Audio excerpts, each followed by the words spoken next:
what's up, man? You watching TV, Camby Television, man. We at Quarter Closing. Got my dog E4 with me. What's up, my dog? You good? Hello, brother. For sure, man. Let's get right into it, man. Just started rapping this year. Yeah. You done it like freshly home, huh? Yeah, a year now. A year now. A year now, December the 14th, I actually make a year. Most definitely, most definitely.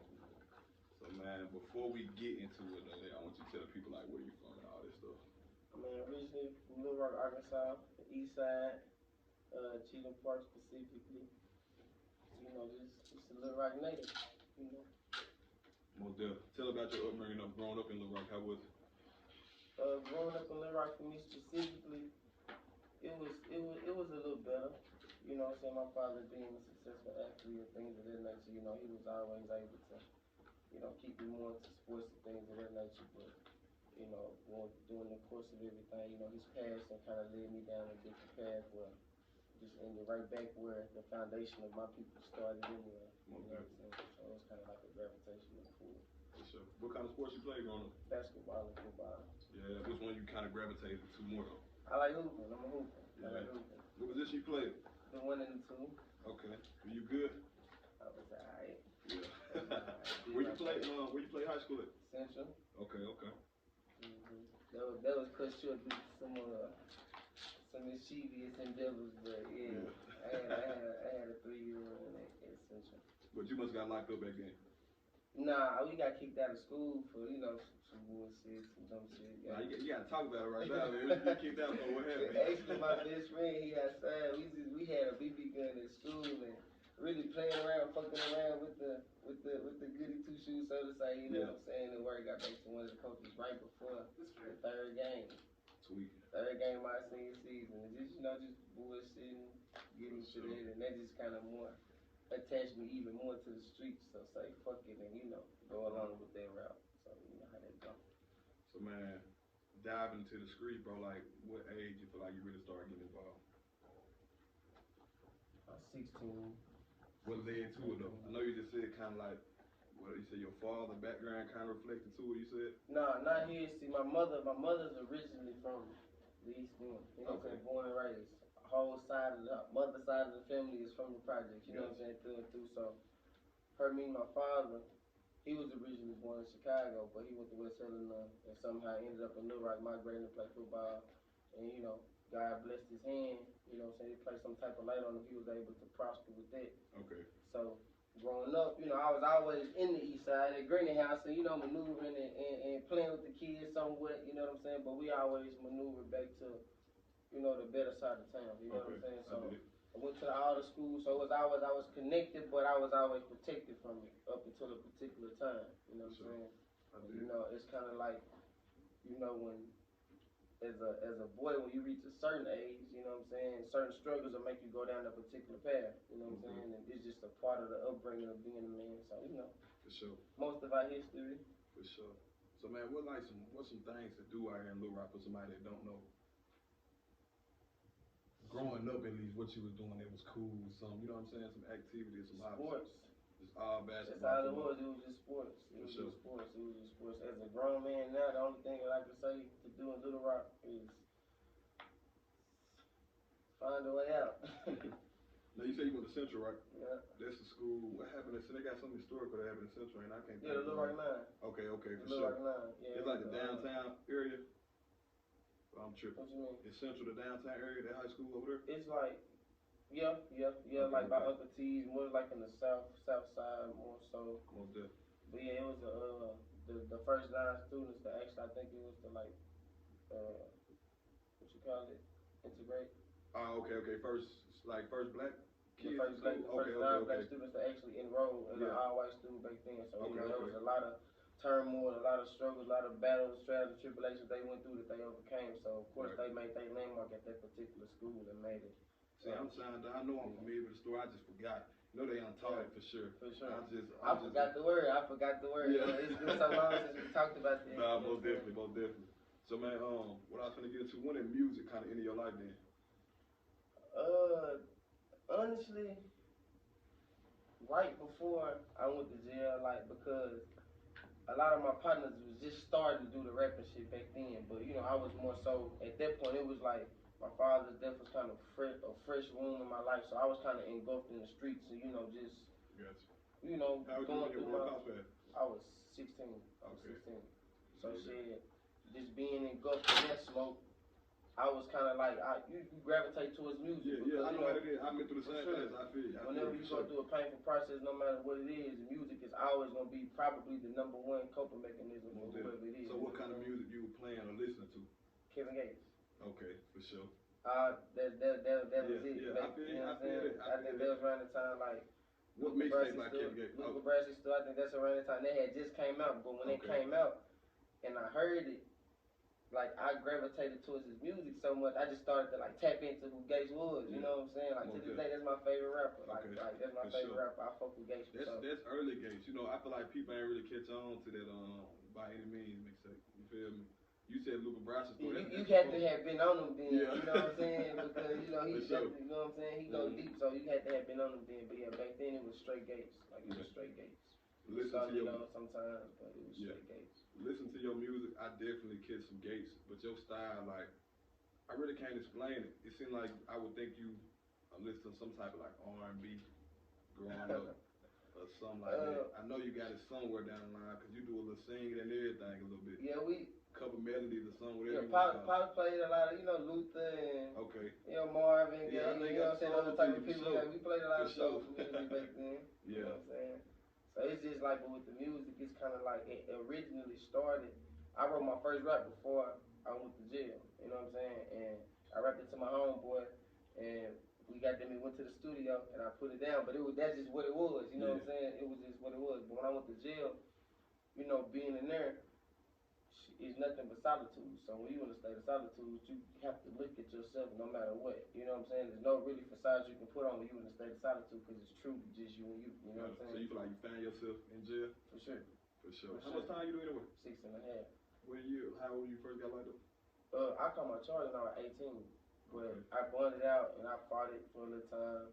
You know what I'm saying? But my last day on the streets was 2016, May 31st. That was my last day on the streets. 6.5. What were the charges? First degree battery and residential burglary. Originally, the charge was first degree battery and aggravated robbery, but due to the grace of God, I was able to get a lawyer and get the charges reduced to a lesser offense.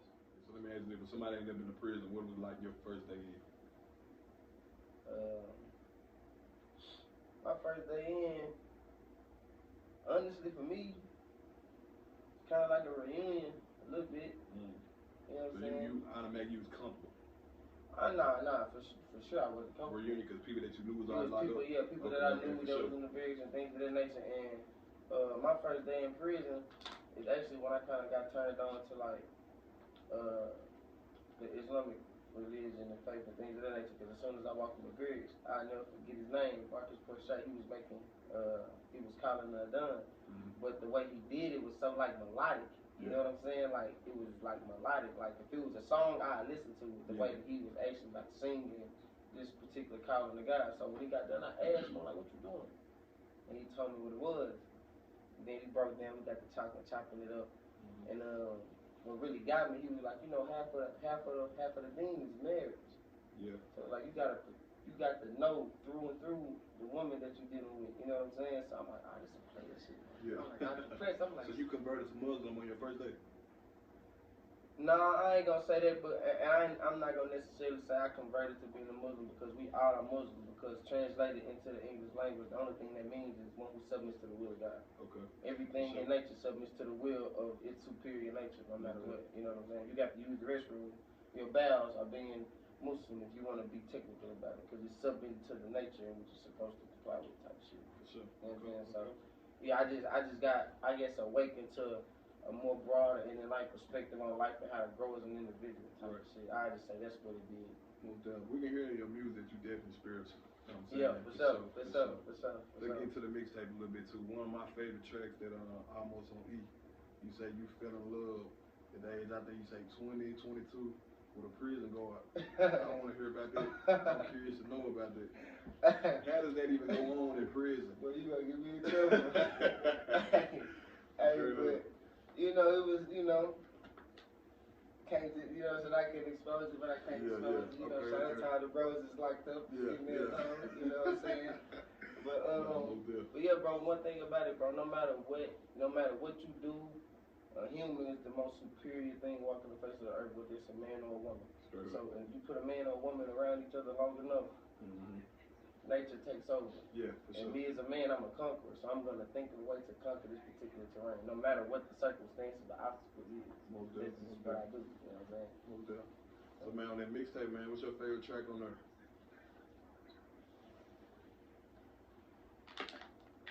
I ain't gonna lie to you. I can't necessarily say what my favorite track is because I put my heart and soul into each song, you know what I'm saying, to tell a particular story about a particular thing, but the one that I can say that I probably focus the most on and I can just I concentrated most of my energy to is 2 AM in Georgia.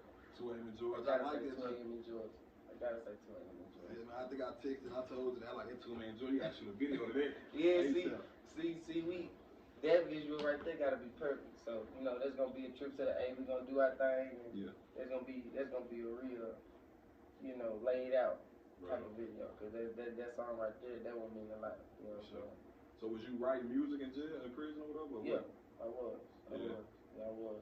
That's really where originally I started in jail. You know what I'm saying? Like a lot of my partners used to just be rapping, and I used to listen to. You know what I'm saying? In the jail, it houses a lot of talent. So shit, I'm just thinking, damn, these niggas hard. You know what I'm saying? So how it happened was, I forgot the name of the song, but it was my partner. He was the song, and it was a song. He just continued to rap, and it was just so hard. It was so hard how he just beat on his door and just go crazy like that. So I took the same flow. I just put my words on it. You know what I'm saying? To make myself more comfortable with rapping. I'm like, I'm gonna try this shit. You know what I'm saying? I got some shit I want to say too, cause I just seen the way that it used to relieve him when he used to express the song, cause it was a very heartfelt song. Yeah. And I used to see the relief, cause in jail niggas is frustrated. You know what I'm saying? Niggas is angry, niggas is frustrated, niggas is hateful, niggas is envious. That's what I want to get into. You know what I'm saying? Hearing your music tonight, you got a lot of pain in you. So what's the most like hard shit thing you went through in them 6.5 years?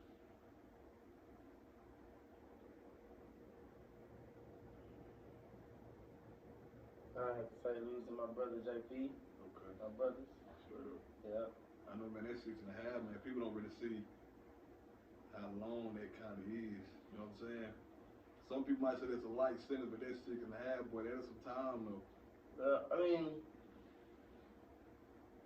it damn sure wasn't no short time, but when you around people that's been locked up 5 times as long as you gotta do 50 times more than what y'all both did until they get out, which means they probably gonna die in there. Yeah. You kind of see it as a blessing. You kind of just take the time to reconstruct yourself. So once you get this chance at freedom again, you don't end up in that particular position.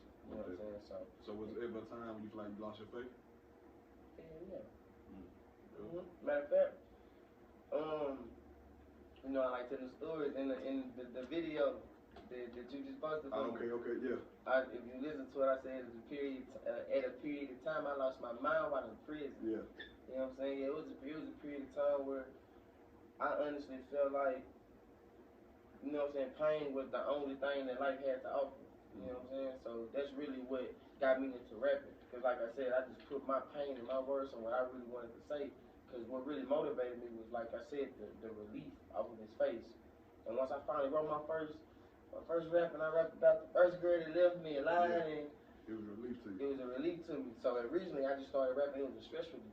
You know what I'm saying? I never had no real intentions to, you know, do nothing with this shit. You know what I'm saying? Because at a particular time I was content. You know what I'm saying, with the life I was living and what I was gonna do for shit, just the relief. And I started as a stress relief. But as I got to prison, you know, gradually, if you do anything consistent enough, you're gonna get better and better and better. And I noticed myself, like, damn, this shit easy. This shit really do sound good. You know what I'm saying? Like, damn, this shit sound alright. Most definitely. I told you I'm rocking with it, man. They gonna tap in for sure, so they gotta hear this shit. For sure. It's just a matter of time. So, man, since you been out here, man, who's people that you done linked up with and did some music with? I got a song, I lost the damn phone, but I got a song with Tootie Raw. It's called Scary Place. I done did Self-Pay Savage. We got 1 or 2 we done did. Fatty 400, Dunn 400, you know, them the bros. So I got, it's a lot of shit in the box with them. You know what I'm saying? PMEJB, that's baby bro. So it's some things we pursue, you know what I'm saying? So, yeah, I ain't tripping, your tape ain't got no features on it. Nah. Okay, what made you do that? Because, you know what I'm saying, like, coming from where I come from on the east side of town, you know, we kind of already got a, you know what I'm saying? So like, you want to kind of stamp yourself? Yeah, myself, because my sound is different. Yeah. My mentality is different, so I know the way that I come is going to be real different, so I want you to hear me first. Yeah. And then, once you hear me, then we can do the versatile thing and start dipping and dabbing into other things. But originally, I just want you to see me. I want to present me as myself. You know what I'm saying? So that's the approach I'm taking. The next tape probably won't have nothing on there, but the ones that I do have on, when I do put the features on there, it's just gonna be me and all my brothers. You know what I'm saying? For sure. Most definitely. And I was gonna say, what's your future plans with the music? You know, we at the end of 2023, so 2024, what you looking forward to? What's your plans? Goals, I should say. We just gonna see where it takes us. Yeah. We're gonna see where it takes us. We going forward though. Wherever we go, we going forward. It's gonna be a progressive motion no matter what the fuck it is. You know what I'm saying? Man, my team is switching on the artists to look out for, man. I seen it. I appreciate it. I don't think we did no order, but I'm saying, how you feel about your play? You feel like you deserve it, or what you think? Well, I mean, they got one tape to listen to. Mm-hmm. You know what I'm saying? So like I say, at the end of this year, when we go back and we see, you know what I'm saying, who you gonna give, who the flag will go to, you know what I'm saying, in Arkansas for 2024, we gonna see how they go. You know what I'm saying? They got one tape to listen to. There's some more coming. For sure. A lot of videos, just a lot of content. Like I say, present me, even use me. So who would be your favorite artist or artist if you had to say?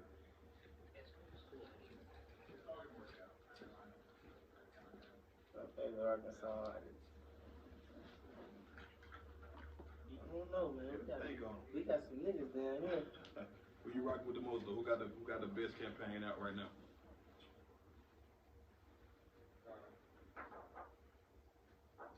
Oh, there's a lot of people doing their thing, bro. I agree. There's a lot of people doing their thing. You got people from Jonesboro. You got people from El Dorado, West Memphis, Pine Bluff, Little Rock. So give me your top 5 then. Top 5. No order. No order. Okay. I gotta go with Dunn 400. Okay. It's baby, bro. I gotta go with PMJB.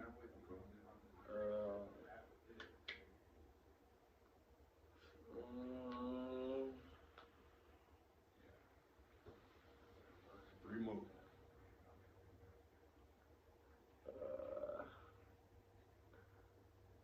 Who else? I gotta go with T5. Okay.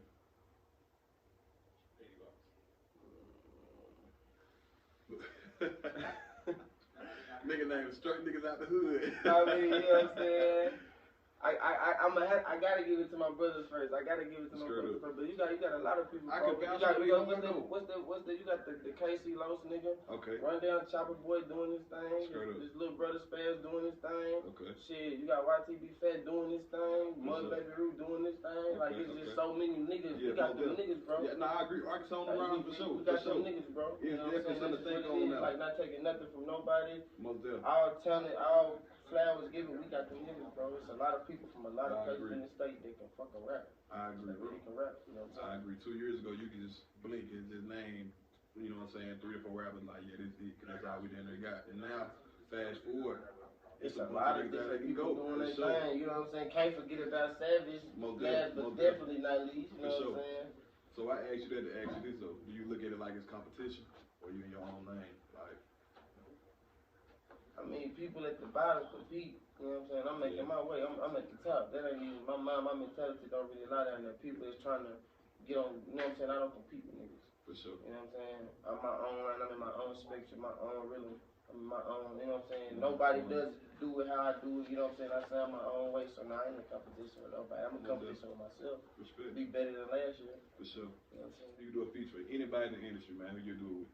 I'm gonna have to off the flap. I'm gonna say Gates because like I said, that's my favorite rapper. But the artist that I'm bumping right now, BHMP.